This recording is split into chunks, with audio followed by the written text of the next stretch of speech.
You were telling us about 10,000 and the speed it was capable of doing, and how you would let it stretch its legs when it was running like loco. Yes, we did run into.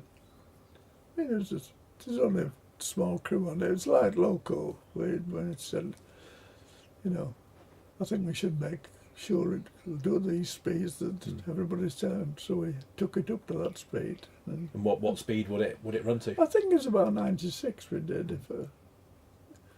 It's a long time to remember. Yes. And we were talking about all the data, all the information that you had to gather.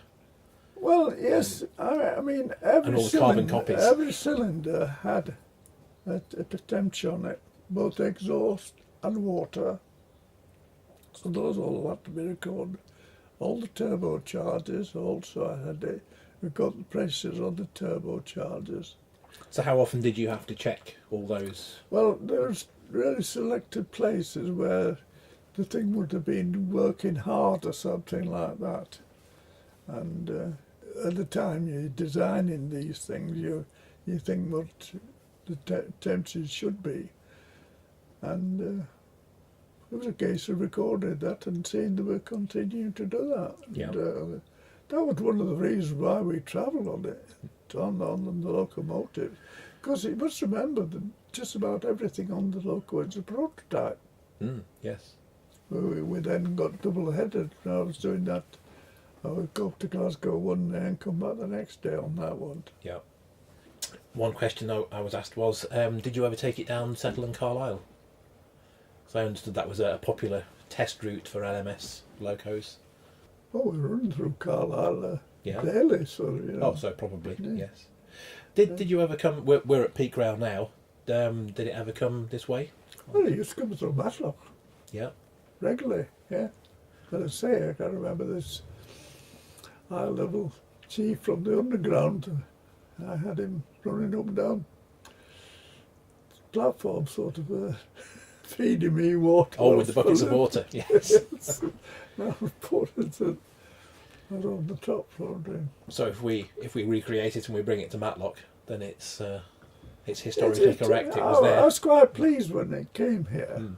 Yes, I thought, well, at least it's a bit of a home for us, in effect. Yeah. Because we went through here many times. I read somewhere that they were unofficially called Gilda and Rita, the twins. Is that true? That's true. It's true. Yeah. I think that's when they were in Derby. I don't know why. It was that's true. Rita Hayworth. And one of Rita Hayworth's characters was Gilda. She did a film called Gilda. I think that's where it came from. But I always wondered if that was true. I remember Dorothy the Mermaid on the from Glasgow's again now.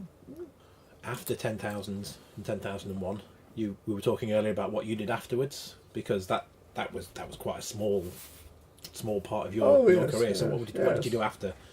What did I do after? I think the first job was to go out to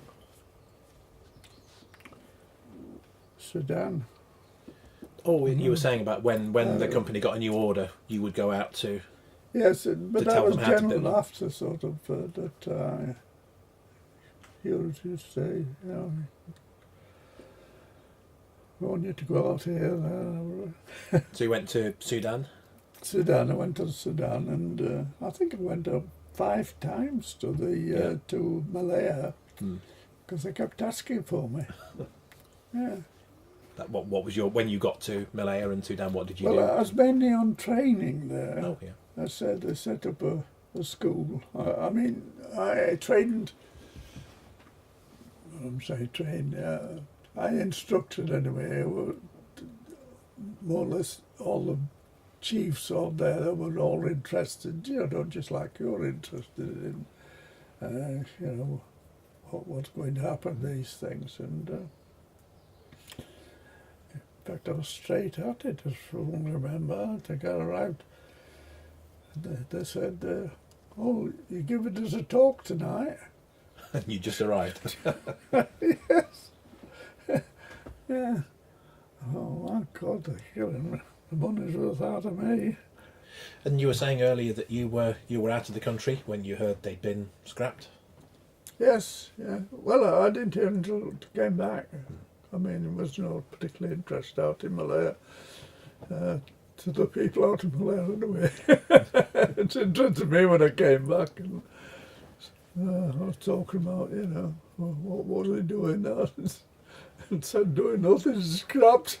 I couldn't believe it. I really couldn't. I couldn't believe anything that is a one-off.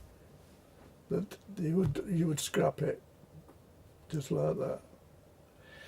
I read that the reason given was that they weren't original, because they'd been changed around and altered so much, and that was the reason. Oh, Doesn't seem like a very good reason to me. But I see. Been a lot easier though when you go and build another one. As I say, it was a long time ago, but I've heard that I think it was Willisden Shed where they kept putting it to the back when people said get it scrapped, and they would keep hiding it and forgetting to take it away, and eventually it was caught up with, and they said get on with it. But so you were surprised it didn't end up being kept? I was, yes. I couldn't believe it. I can't believe anything. Doesn't matter whether it's 10,000 or 10,001 or diesel or anything. If it's the first off, I think you should always retain it. And I think you should retain it for not the time that they did. I mean, they were only about a fortnight or something like that, I think, before the decision is made. One last question. What would be your hope for the recreated 10,000? How do you see it going forward? I think we really all hope that we'll get it back and that it will run for many years in one of these smart places. Yeah, there are still lots of things to work out. Yes. How we're going to build it. Yes. But we have the engine, we have the chassis, we have we have the bogies. It's still a lot of work. An awful lot of work. Yeah. Yes, it's not. Although you've got these things, it's not just a matter of planting them together, is it? No, absolutely not. By any means. Your advice and your knowledge, your memories of them are invaluable in helping us think of the things we've got to remember and the things we've got to think of. I'm too pleased to help, sort of, if you can. But you help us more than you think you do. Oh, I know that. That's very kind of you, but. It's reassuring from our point of view when, as you say, there are lots of things we don't know and there are lots of things we're finding out. Yeah. To have you standing behind us, as you were there and we know we can do it because of you. So it's nice to have you behind us. Thank you very much. Yeah, well, made the best of it while it lasts.